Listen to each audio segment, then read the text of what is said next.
Hoje vamos falar sobre como identificar a sustentabilidade de dividendos de uma ação.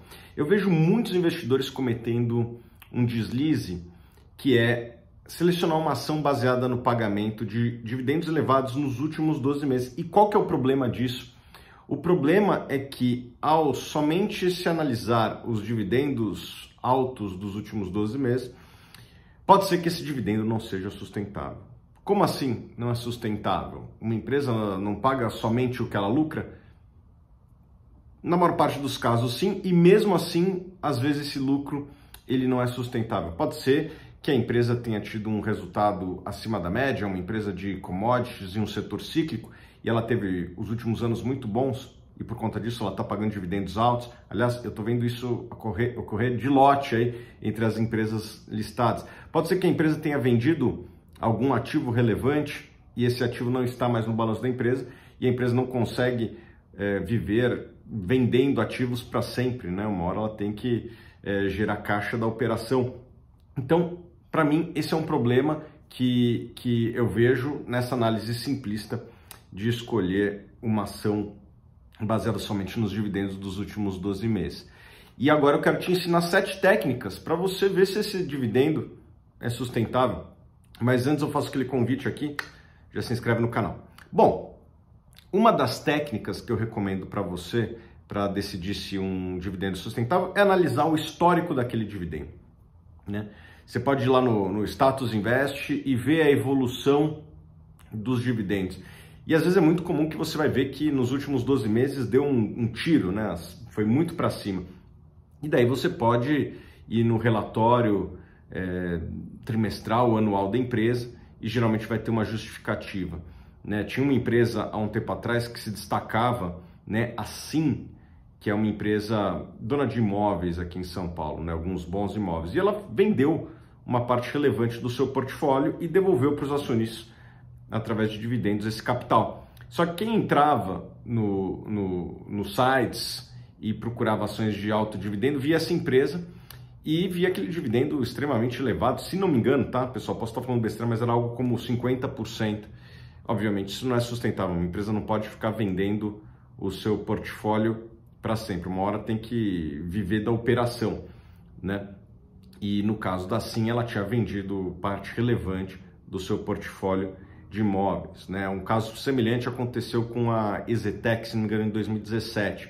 Ela fez uma venda de um imóvel muito grande, né, o EZ Tower, e aquele imóvel, apesar de a empresa ter construído justamente para vender, ela não tinha vários desses imóveis desse tamanho e dessa magnitude para vender todo ano. Então, era um dividendo não recorrente. Não tem nenhum problema da empresa pagar um dividendo não recorrente. O problema está em você achar que esses dividendos são recorrentes. E quando você analisa o histórico da empresa, provavelmente você vai ver quando oscila demais, e com isso você vai poder fazer ali um mergulho e fazer uma análise para entender se aquele dividendo é sustentável ou não.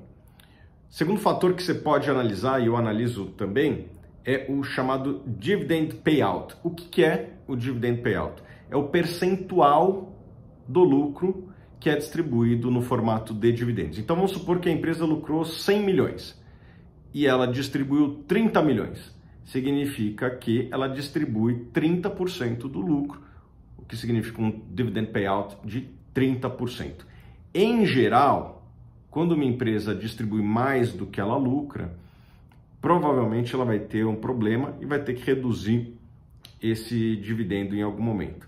Então é interessante que você olhe o dividend payout. Uma das coisas que você tem que ficar atento é que, em geral, quanto menor o dividend payout, mais sustentável é aquele dividendo. Terceiro fator que você tem que se atentar: o fluxo de caixa da empresa, né? Você consegue encontrar isso no relatório gerencial da empresa, tem também lá no Status Invest, você consegue dar uma fuçada, você consegue ver a evolução. Eu olho muito o fluxo de caixa operacional e o fluxo de caixa livre, né? Uma empresa que não consegue gerar caixa sucessivamente, em algum momento vai ter problemas, tá? Então é importante que você analise a geração de caixa da empresa. Eu já vi muita empresa que é até às vezes lucrativa, mas não gera caixa, e em algum momento isso pode representar um problema. Então não olhe somente o lucro, tá? Muitas vezes você é tentado olhar somente o lucro, analise a geração de fluxo de caixa. Alguém pode perguntar, Thiago, é possível uma empresa ser lucrativa e não gerar caixa? A resposta é sim. Vou te dar um exemplo. Se uma construtora em geral é assim, né? Ela vende o imóvel, com isso ela já consegue reconhecer parte da receita, mas o fluxo de caixa vai se dar ao longo da construção, né? Enquanto o empreendimento estiver sendo construído, o cliente ele vai pagando. Então o caixa não entra à vista, geralmente numa construtora, né? Então é importante você ver esse desequilíbrio que às vezes ocorre entre o lucro e o fluxo de caixa. Então fique atento ao fluxo de caixa. Terceiro, o endividamento da empresa, né? Empresas que têm bastante dívida pode ser que em algum momento tenha que cortar dividendos. O que é uma dívida alta para mim, tá? Isso aqui obviamente que não é uma regra para você sair usando indiscriminadamente. É mais para você usar como, vamos dizer assim, um guia, né? Eu não gosto de empresas que devam mais do que 100% do patrimônio ou 3 vezes a relação dívida líquida EBITDA. Alguém pode falar, pô, Thiago, você já recomendou lá atrás uma empresa de celulose que tinha esse endividamento. Bom, às vezes a gente tem que olhar na vírgula ali, né? Olhar no detalhe. Era uma empresa que fazia um plano de investimento e esse plano de investimento estava sendo entregue e a partir do momento que a planta entra em operação, o endividamento cai nessa proporção, porque aquela planta começa a gerar caixa. Então, apesar de eu dar essa dica, você tem que sempre ver se adapta ao caso ou não. Às vezes sim, às vezes não, mas fique atento ao endividamento. Quinto aqui, ciclicalidade do negócio, do setor, né? Muitas vezes uma empresa está pagando muito, mas ela se encontra num setor cíclico. Isso a gente está vendo muito no Brasil com as empresas de commodity. Empresas como as siderúrgicas, a própria Petro e a Vale, que são excelentes empresas e provavelmente vão pagar bons dividendos nos próximos anos, mas provavelmente vão pagar menos do que pagaram em 2021 e 2022. Por quê? Porque o preço das commodities caiu, né? O preço do minério de ferro em 2021 chegou a bater $220, hoje está metade disso, 110. O preço do petróleo bateu 120 no ano passado, quando teve o início da guerra da Ucrânia e da Rússia, e hoje está 70, 75 dólares. Obviamente que isso tem um impacto no resultado das empresas produtoras de commodity e, como consequência, também no dividendo que essas empresas pagam. Então, é importante que você analise se aquele dividendo ele é proveniente do resultado de uma operação que é cíclica ou não, né? Então, esse é o segundo fator que você tem que analisar. O sexto fator que você tem que analisar é um que eu chamei aqui de perspectivas futuras, né? O que eu quero dizer com isso?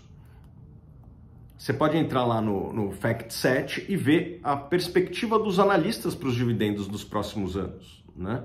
Isso é uma das coisas que você pode se atentar, né? Porque às vezes os analistas fizeram o trabalho deles de projetar os resultados dos próximos anos, conversaram com a gestão da empresa, né, para pegar um feeling com relação aos dividendos futuros. E na ferramenta lá no Status Invest, né, no Status Invest Forecast, você consegue ir lá ver, você consegue ver a perspectiva de praticamente qualquer empresa dos dividendos futuros desta empresa, né? E por último, eu acho que você pode acessar principalmente o que a empresa fala no Conference Call e também nos seus reports trimestrais. Ali você vai conseguir pegar muito do que a empresa está falando, né? Tá certo que não é bem quantitativo, mas muitas vezes você consegue pegar um pouco do que a gestão está falando sobre as perspectivas futuras do negócio dela. Inclusive, às vezes, a empresa dá um guidance de resultados e às vezes até guidance de dividendos, ou pelo menos uma política de dividendos, né? Empresas que pagam, sei lá, 50% do lucro. Já é um começo. Se ela dá um guidance do lucro, você consegue fazer uma regra de 3 ali, uma continha, e de certa forma descobrir quanto que a empresa vai pagar de dividendos. Então eu vou recapitular aqui os 7 pontos que eu acho que você consegue, com eles, ter um bom cheiro de qual vai ser o dividendo futuro e se aquele dividendo que você está vendo na tela sustentável ou não. Primeiro, o histórico de dividendos. Segundo, o dividend payout, a proporção do lucro que é pago na forma de dividendos. Terceiro, analisar o fluxo de caixa. A empresa gera um fluxo de caixa suficiente para pagar os dividendos? Quarto, o endividamento. O endividamento da empresa é sustentável ou é alto? Quinto, a empresa está no setor cíclico ou não? Quão cíclico é? Quanto mais cíclico é, mais difícil é manter um patamar alto de dividendos por muito tempo. Sexto, perspectivas futuras. Falei para ir lá no Fact Set, mas às vezes a sua corretora tem time de análise ou você assina a Suno, que nós fazemos exatamente isso aqui, que damos, nós analistas, damos as nossas perspectivas com relação aos dividendos futuros. A gente tem um time aqui dedicado que interage com vários stakeholders da empresa, cliente, fornecedor, competidor, a própria gestão, e com isso a gente consegue formar uma opinião, às vezes, muito mais embasada do que quem não gastou tanto tempo assim. E por último, analisar o report da empresa no site de Relações com Investidores, participar dos conference calls, isso tudo é de graça, é acessível a todos. Com isso você tem 7 ferramentas para saber se aquele dividendo é sustentável ou não, tá bom? Forte abraço, espero que vocês tenham gostado desse vídeo e a gente se vê nos próximos vídeos.